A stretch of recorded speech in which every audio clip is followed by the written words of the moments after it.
Banana a day keeps the doctor away ಅಂತ ಹೇಳಿದ್ರೆ ನಂಬ್ತೀರಾ? ನಾವೆಲ್ಲ ಕೇಳಿರ್ಬೋದು an apple a day keeps the doctor away. ಅದೇ ರೀತಿ ಬಾಳೆಹಣ್ಣು ಕೂಡ ಅನ್ವಯ ಆಗುತ್ತೆ. ಯಾಕೆ? ಬಾಳೆಹಣ್ಣು ಒಂದು ಚೀಪಾಗಿ ಸಿಗುತ್ತೆ. ಬಾಳೆಹಣ್ಣು ಏನಿದೆ ಪೊಟ್ಯಾಷಿಯಮ್ ರಿಚ್, ಅದರಲ್ಲಿ ಬಹಳ ಪೊಟ್ಯಾಷಿಯಮ್ ಇದೆ. ಈ ಪೊಟ್ಯಾಷಿಯಮ್ ನಮ್ಮ ಮಸಲ್ಸ್ಗೆ ಹೇಳಿ ಮಾಡಿಸಿದಂಥ ಒಂದು ಲವಣ ಅಥವಾ ಸಾಲ್ಟ್ ಅಂತ ಹೇಳ್ಬೋದು.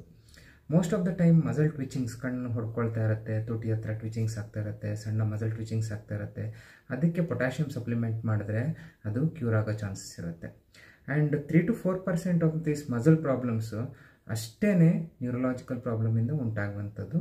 ಉಳಿದಿದ್ದೆಲ್ಲ ಈ ಪೊಟ್ಯಾಷಿಯಮ್ ಡೆಫಿಷಿಯನ್ಸಿ, ಮೆಗ್ನೀಷಿಯಮ್, ಕ್ಯಾಲ್ಶಿಯಮ್ ಮತ್ತು ವೈಟಮಿನ್ ಡೆಫಿಷಿಯನ್ಸಿಯಿಂದ ಉಂಟಾಗುವಂಥದ್ದು. ಎರಡನೇದು, ಬನಾನಾ ಒಂದು ಒಳ್ಳೆ ಪ್ರಿಬಯೋಟಿಕ್. ಪ್ರಿಬಯೋಟಿಕ್ ಅಂತ ಹೇಳಿದ್ರೆ ನಮ್ಮ ಹೊಟ್ಟೆಲಿರುವ ಪ್ರೋಬಯೋಟಿಕ್ ಅಂದರೆ ಗುಡ್ ಆರ್ಗನಿಸಮ್ಸ್ ಏನಿದೆ ಅದನ್ನ ಗ್ರೋ ಮಾಡಲಿಕ್ಕೆ ಹೆಲ್ಪ್ ಮಾಡುವಂಥ ಯಾವುದು ವಸ್ತುಗಳಿದೆ ಅದನ್ನ ನಾವು ಪ್ರಿಬಯೋಟಿಕ್ ಅಂತ ಹೇಳ್ತೀವಿ. ಸೊ ಬಾಳೆಹಣ್ಣು ಒಳ್ಳೆ ಪ್ರಿಬಯೋಟಿಕ್, ಯಾಕಂತ ಹೇಳಿದ್ರೆ ಇದು ಹೊಟ್ಟೆಲಿರುವಂಥ ಆರ್ಗನಿಸಮ್ಸ್ನ ಬೆಳಿಲಿಕ್ಕೆ ಇದು ಹೆಲ್ಪ್ ಮಾಡುತ್ತೆ.